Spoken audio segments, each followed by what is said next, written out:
What's up mga paps? Andito na naman tayo sa Cartimar and in this video magka-canvas naman tayo ng mga materials na ginagamit natin sa pag-aalaga ng isda at sa pag-maintain ng ating fish tank. So samahan nyo ako maglibot at magtanong-tanong sa mga fish shop dito sa Cartimar. Let's do this! Throw your hands up if you with it, drop it. So simulan natin tong video natin by checking out the spider wood na available dito sa unang tindahan na binisita natin. May mga aquarium rocks rin siya. So ito yung mga spider wood. Merong 320, merong 950, tapos may mga 380. So iba-iba yung price niya, depende sa laki.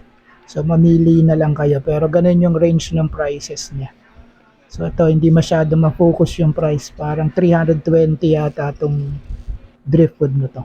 So meron rin Serious Stone, 200 pesos per kilo.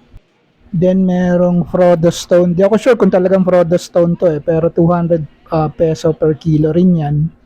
And then of course Dragon Stone, 200 peso per kilo rin. Meron rin Wood Stone at Skull Rock. Hindi ko na lang nakunan ng video. Woodstone, 200 peso per kilo rin. Skull Rock, 60 pesos per kilo. Ito, fish tank, isang set, 10 gallons, 2.5. Ito, 5 gallons, tank lang, 950. So, ayan, 950, no focus ba? And then, ito, isang set na naman, 2.6. Pag aquarium lang or fish tank lang, 1.8. So, ayan, meron pang mga ibang fish tank dito.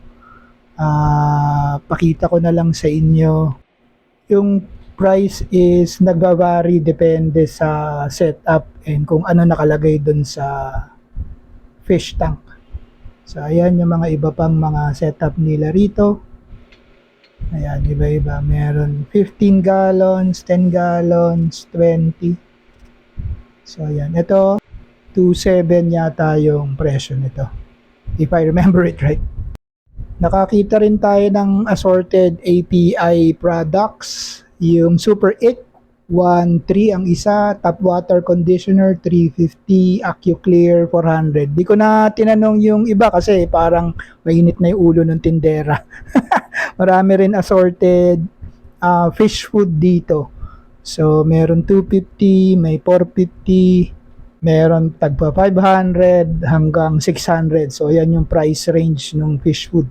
Then lipat tayo sa Pet City, nakita natin itong tripartita, 150. Magandang klaseng low-tech plant to gusto ko to kaya tinanong ko dito sa Pet City kung magkano.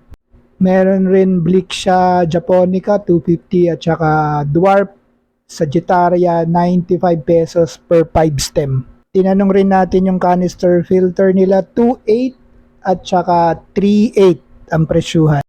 2.8 sa 480 liters per hour, 3.8 sa 1,000 liters per hour. Itong fish tank na to, isang set na planted aquarium, 25k. May kasama na yung tank, substrate, CO2 with regulator, lighting, at saka yung mga plants. Tapos yung refill ng CO2, pupunta ka lang rito sa Pet City, 300 pesos per refill. Yung CO2 aabot ng 1.5 buwan daw. Kung CO2 tank lang gusto mong bilhin, 5.1, hindi kasama yung regulator. Then itong assorted nano tank, 3,000 at saka 1.5. So ayan, 3,000 and then ito 1.5. Kasama na yung driftwood dyan at saka yung sand. Ito tank na 10 liter, 1K, tapos tank na 26 liters, 1.4. So liter siya na, hindi gallons. So sobrang gaganda ng tank dito sa Pet City. Na-admire ko lang, sobrang linis ng tubig. Ang linaw, sobra. Okay Doc, so lipat naman tayo dito sa lumang building. Favorite rin natin to. Nagkalat rin ng mga assorted fish food dito.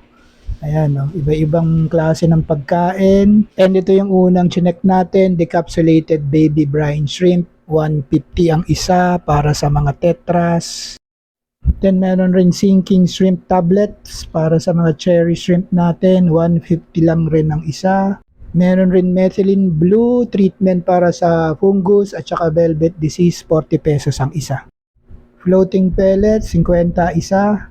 Fry master for baby fish, 150.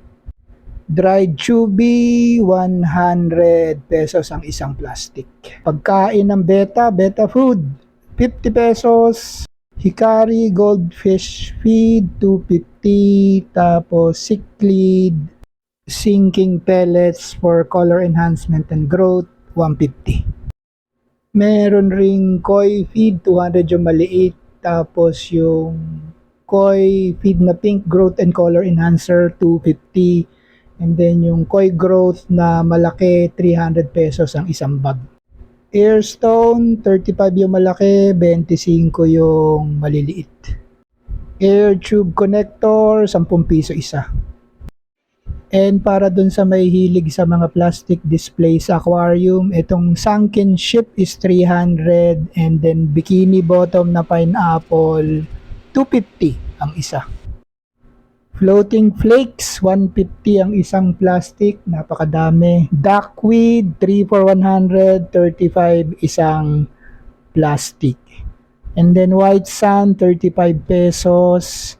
And then tong filter element, 100 isang plastic. So yan. Filter element para sa canister filter.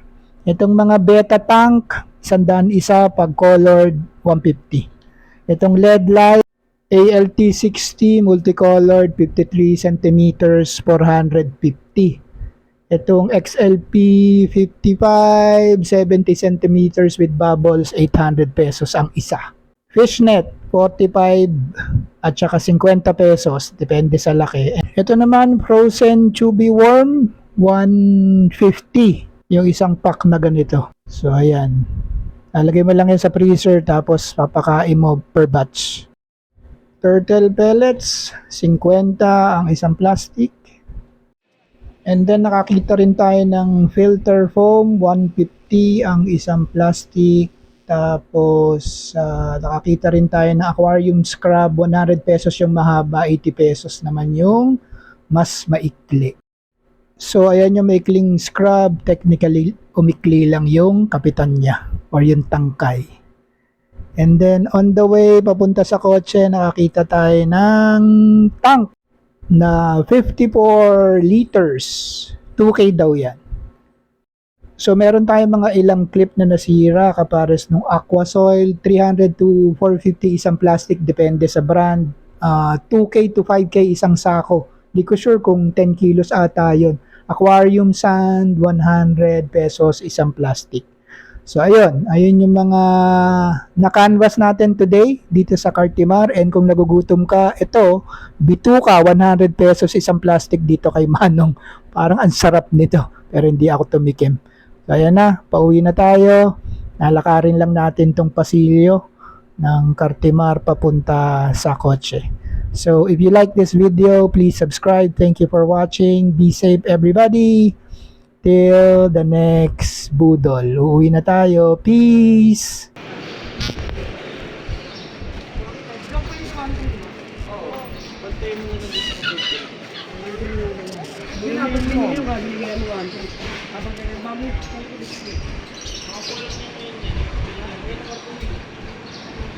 Sarap, nakaparada tayo dito sa malilim.